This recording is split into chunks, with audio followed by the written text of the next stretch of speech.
President-elect Trump rounding out his cabinet with members who will be tough on China or China hawks. TD Cowen is out with a new analysis based on these choices. And the analyst there writes this, more, if not all, of the Chinese companies that trade on U.S.-based exchanges will be delisted.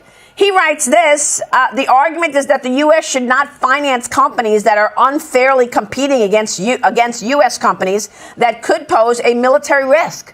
That this could be an expansion of the list of Chinese companies that are off limits, but we view a complete delisting as more likely.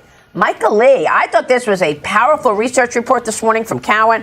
The second one, he says, is a ban on investment in Chinese companies. He says the flip side is to prevent institutional and retail investors that are U.S. citizens from investing directly in Chinese companies, regardless of where they are traded. The bottom line here is that it is the law in China that the military comes first. That is military-civil fusion.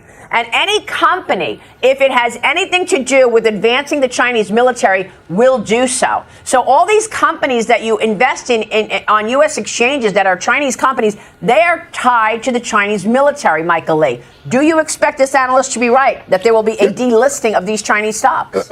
Maria, yes. I think there's a day of reckoning coming. And additionally, most of these Chinese companies do not need to meet U.S. accounting standards or do not need to release the auditor reports, which is insane. Why are companies from China getting this special treatment that American companies do not? Why are we funding our opposition? Why are we funding the greatest threat to our country's well-being?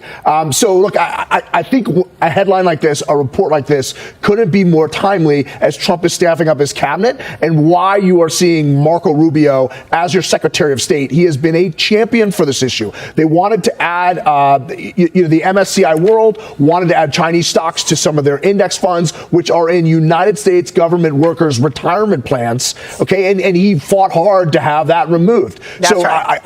I think this is just the beginning of how we go to war with China without a shot being fired.